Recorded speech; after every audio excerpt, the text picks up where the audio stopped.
छत्तीसगढ़ पर पहला मुस्लिम आक्रमण किया।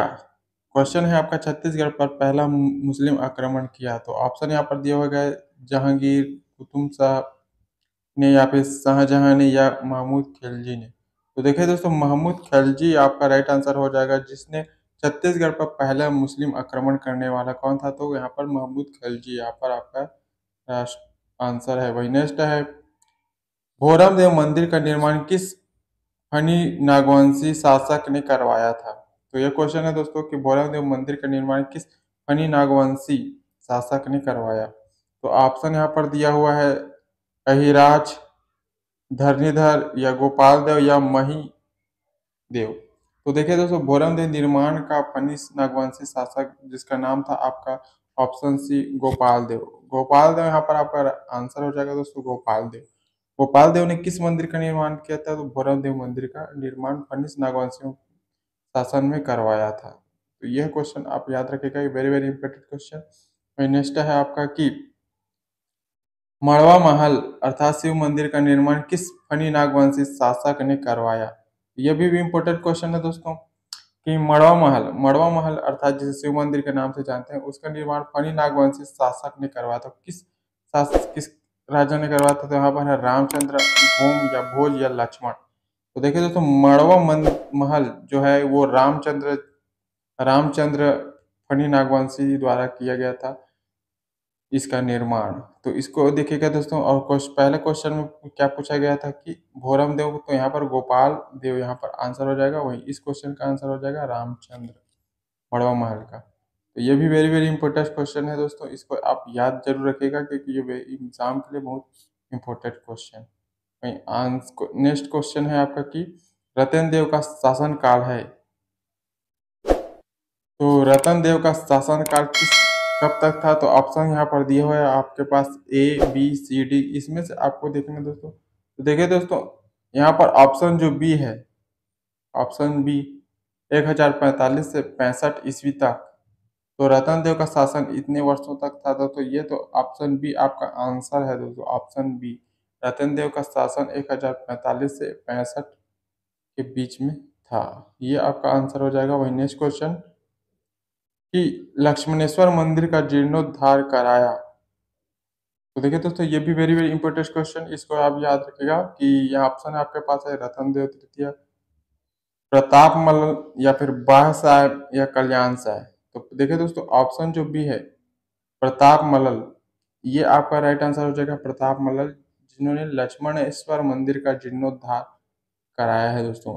तो ये भी वेरी वेरी इंपॉर्टेंट क्वेश्चन, इसको आप याद रखिएगा। नेक्स्ट क्वेश्चन की ओर बढ़ते हैं कि छत्तीसगढ़ पर सबसे लंबी अवधि तक किसने शासन किया था? तो देखिए दोस्तों, इसका आंसर आपको पता है तो कमेंट में भी दे सकते हैं। तो देखिए दोस्तों, इसका जो आंसर हो जाएगा वो कलचुरियों। कलचुरियों ने सबसे लंबी अवधि तक शासन किया दोस्तों छत्तीसगढ़ पर। तो ये भी क्वेश्चन एग्जाम के लिए में बार बार पूछे जाते हैं, तो इसको आपको देखना है दोस्तों। वही नेक्स्ट क्वेश्चन है आपका कि छत्तीसगढ़ का वास्तविक राजनीतिक इतिहास किस राजवंश की स्थापना से आरंभ होता है? तो यहाँ पर क्वेश्चन है आपका छत्तीसगढ़ का वास्तविक राजनीतिक इतिहास किस राजवंश की स्थापना के साथ आरंभ होता है? तो यहाँ पर ऑप्शन दिया हुआ है कलचुरी, ककतीय, यादव या इनमें से कोई नहीं। तो देखिए दोस्तों, ऑप्शन जो ए है कलचुरियों के स्थापना से ही दोस्तों छत्तीसगढ़ का वास्तविक आरंभ यहाँ से हमें मिलता है। वही नेक्स्ट क्वेश्चन है कि आपका बस्तर के कोरापुट क्षेत्र में नल नागवंशी राज्य का अंत किसने किया? तो बस्तर के कोरापुट क्षेत्र के नल नागवंशी राज्य का अंत किसने किया था? ये क्वेश्चन पूछा भी जाता है दोस्तों, वेरी वेरी इंपॉर्टेंट क्वेश्चन। तो इसको आप देखिएगा कि कलचुरियों ने, ककतियों ने या यादवों ने या इनमें से कोई नहीं। देखिए तो बस्तर के कोरापुट क्षेत्र के नल नागवंशियों का जो पतन है दोस्तों, राज्य उनका अंत यहाँ पर कलचुरियों ने किया था। कलचुरियों ने नल नागवंशियों का जो है पतन इन्होंने किया और यहाँ पर अपना शासन प्रारंभ किया। वही next question, very very important question, ये भी दोस्तों, ये भी एग्जाम के लिए महत्वपूर्ण क्वेश्चन है, आप इसको भी देखिएगा। तो यहाँ पर क्वेश्चन है आपका किस नगर को उसकी समृद्धि के कारण कुबेर फर अर्थात कुबेर का नगर की उपमा दी गई है? तो ये क्वेश्चन है दोस्तों, वेरी वेरी इंपॉर्टेंट क्वेश्चन। कि किस नगर को उसकी समृद्धि के कारण कुबेर नगर की उपमा दी गई है? तो यहाँ पर ऑप्शन ए है आपका तुमन, बी है रतनपुर, सी है आपका रायपुर, या डी हो जाएगा इनमें से कोई नहीं। तो देखिए दोस्तों, जो समृद्ध यहाँ पर पूछा गया है कि कुबेर नगर के नाम से कौन जाना जाता है, तो आपको पता होगा दोस्तों, ऑप्शन जो बी है रतनपुर, ऑप्शन बी रतनपुर, यह इसका आंसर हो जाएगा दोस्तों, जिसे कुबेर फर की उपमा दी गई है। तो इस क्वेश्चन को आप याद रखिएगा कि ऑप्शन बी रतनपुर को क्या कहा जाता है, कुबेर नगर के नाम से भी जाना जाता है। वहीं अगला क्वेश्चन है आपका कि रतनपुर के कलचुरी शाखा का वास्तविक संस्थापक किसे कहा जाता है?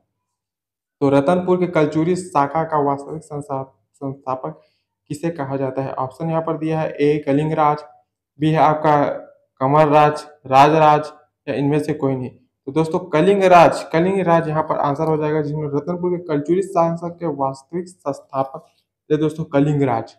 तो कलिंगराज आंसर है आपका इस क्वेश्चन का। तो दोस्तों, आपने अभी तक हमारे चैनल को सब्सक्राइब नहीं किया तो सब्सक्राइब भी करना, और लाइक नहीं किया तो भाई लाइक वीडियो को जरूर कीजिएगा।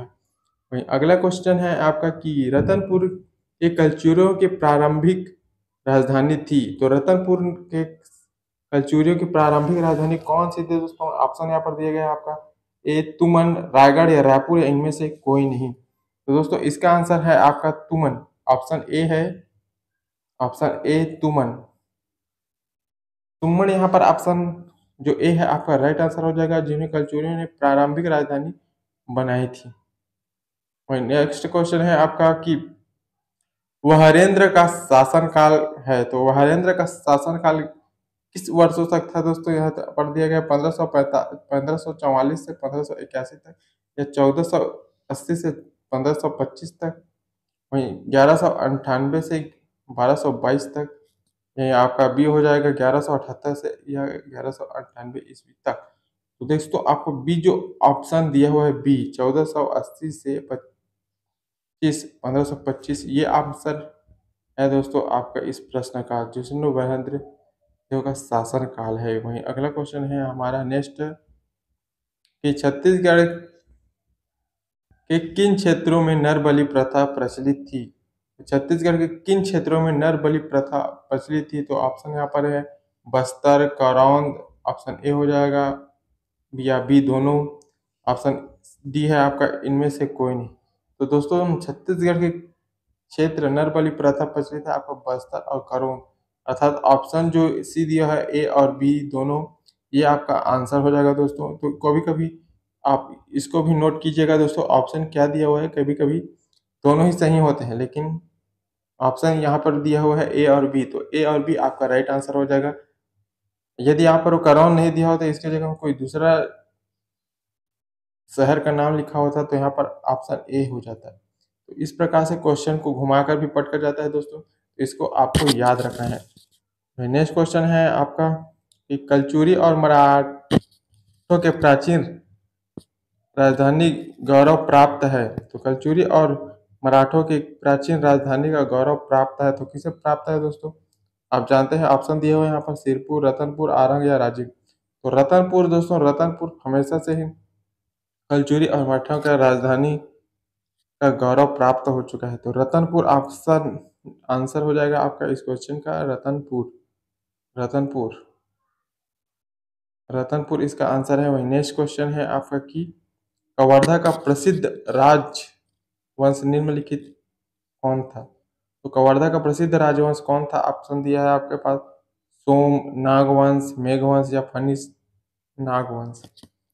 तो यहाँ पर हो जाएगा फनिश नागवंश, ऑप्शन डी है आपका राइट आंसर हो जाएगा, फनी नागवंश आंसर है दोस्तों आपका, फनी नागवंश।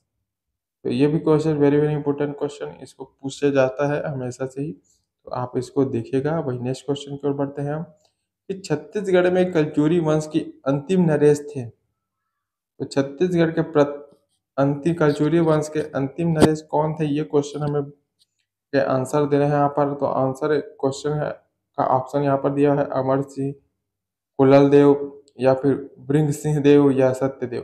तो दोस्तों, ऑप्शन जो ए है अमर सिंह, यह दोस्तों कलचुरी वंश के अंतिम शासक या नरेश थे। तो इसको आप याद रखिएगा, अमर सिंह को और वहीं पूछा जाए कि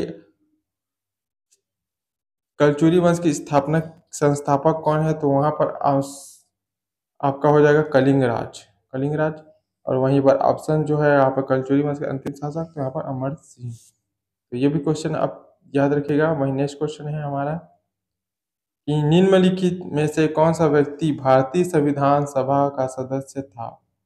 तो ऑप्शन यहाँ पर दिया हुआ है आपके पास कि इनमें से कौन से व्यक्ति हैं जो भारतीय संविधान सदस्य के सभा के सदस्य थे। तो वहीं माधव राव सप्रे ऑप्शन ए है आपका, बी हो जाएगा राम प्रसाद पोटाई, ऑप्शन सी है पंडित श्यामचरण शुक्ल, वहीं इनमें से कोई नहीं। तो देखिए दोस्तों, ऑप्शन जो बी है आपका, ऑप्शन बी राम प्रसाद पोटाई, ये आपका आंसर है दोस्तों, ऑप्शन बी। ऑप्शन बी यहाँ पर हो जाएगा राइट आंसर। तो वेरी वेरी इंपॉर्टेंट क्वेश्चन, इसको याद रखेगा। नेक्स्ट क्वेश्चन है आपका कि कलचुरी और मराठों के प्राचीन राजधानी का गौरव प्राप्त हुआ है। तो ये क्वेश्चन हमें रिपीट हो गया है दोस्तों। तो यहाँ पर आपको आंसर पता है तो आपको बताइएगा। तो यहाँ पर हो जाएगा आपका रतनपुर। रतनपुर आंसर है, रतनपुर। नेक्स्ट है क्वेश्चन हमारा, बस्तर को छत्तीसगढ़ का अंग कब बनाया गया था। तो ये भी वेरी वेरी इंपॉर्टेंट क्वेश्चन दोस्तों, ये भी एग्जाम के लिए आईएमपी क्वेश्चन, इसको आप नोट करके लिखिएगा। तो बस्तर को छत्तीसगढ़ का अंग कब बनाया गया था, तो किस वर्ष बनाया गया था। तो आंसर है यहाँ पर 1778, भी है आपका 1790, सी है 1810, यह हो जाएगा डी 1795। तो दोस्तों ऑप्शन जो ए है, ए आंसर यहाँ पर हो जाएगा दोस्तों 1778, ये आपका आंसर है। वही नेक्स्ट क्वेश्चन है दोस्तों हमारा कि रतन देव प्रथम के पश्चात कौन शासक हुआ। तो रतन देव के प्रथम के पश्चात कौन शासक बना, तो यहाँ पर ऑप्शन दिया हुआ है दोस्तों, आपके पास 4 ऑप्शन दिए हुए हैं। इनमें से आपको बताना है कौन सा हो जाएगा। तो हमें बताइएगा दोस्तों आपको कमेंट में। तो यहाँ पर ऑप्शन ए है पृथ्वी प्रथम देव, आंसर हो जाएगा आपका पृथ्वी प्रथम देव, ये आपका आंसर हो जाएगा दोस्तों, option A. Next question, very very important question, ये भी हमेशा से पूछा जाता है दोस्तों कि किसने अपने स्वर्ण सिक्कों पर श्री जलाजल देव अर्थात जग शार्दुल अंकित कराया था। तो किसने अपने स्वर्ण सिक्कों पर श्री जलाजल देव का जग शार्दुल अंकित कराया था, ये क्वेश्चन आपके पास हमेशा से पूछे जाते हैं दोस्तों। तो ऑप्शन ए है पृथ्वी द्वितीय, या फिर जलादेव द्वितीय, या फिर रतन, या प्रथम जलादेव प्रथम। दोस्तों ऑप्शन जो डी है, डी डी जलाजल देव प्रथम, ये इन्होंने क्या किया था दोस्तों, स्वर्ण सिक्कों का और उसमें गज शार्दुल ये अंकित कराया था। तो ये भी वेरी वेरी इंपॉर्टेंट क्वेश्चन, इसको आपको क्या करना है, याद रखना है दोस्तों, एग्जाम के लिए बहुत ही महत्वपूर्ण है। वही नेक्स्ट क्वेश्चन है आपका कि छत्तीसगढ़ राज्य में मराठों की शासन पद्धति थी। तो कौन सी शासन पद्धति थी, ये क्वेश्चन भी हमें से पूछे जाते हैं। तो वेरी वेरी इंपॉर्टेंट क्वेश्चन, आसान है आपका नारंग पद्धति, बी है आपका दोहरी पद्धति, सी है आपका एकल पद्धति, या डी है आपका सूबा पद्धति। तो देखिए दोस्तों, मराठों ने यहाँ पर सूबा पद्धति इसके द्वारा से यहाँ पर शासन किया है दोस्तों। तो ये भी वेरी वेरी इंपॉर्टेंट क्वेश्चन, इसको याद रखेगा सूबा पद्धति को। वहीं अगला क्वेश्चन यहाँ पर दिया हुआ है दोस्तों। तो इन क्वेश्चनों को देखने के लिए दोस्तों आपको क्या करना है, चैनल को सब्सक्राइब करना है दोस्तों, क्योंकि अगले जो वीडियो में आपको उसको देखने को मिले, तो इसके लिए आपको चैनल को सब्सक्राइब करना है और बाजू वाले घंटे को भी दबा दीजिएगा और इस वीडियो को ज़्यादा से ज़्यादा दोस्तों के पास शेयर कीजिएगा। तो आपके स्क्रीन पर ये 2 वीडियो आपको दिखाई दे रहे हैं दोस्तों, इसको आपको क्लिक करना है और इनमें से किसी भी एक वीडियो को देखिएगा और उससे आपको सीखने को मिलेगा। तो मिलते हैं दोस्तों अगले वीडियो में।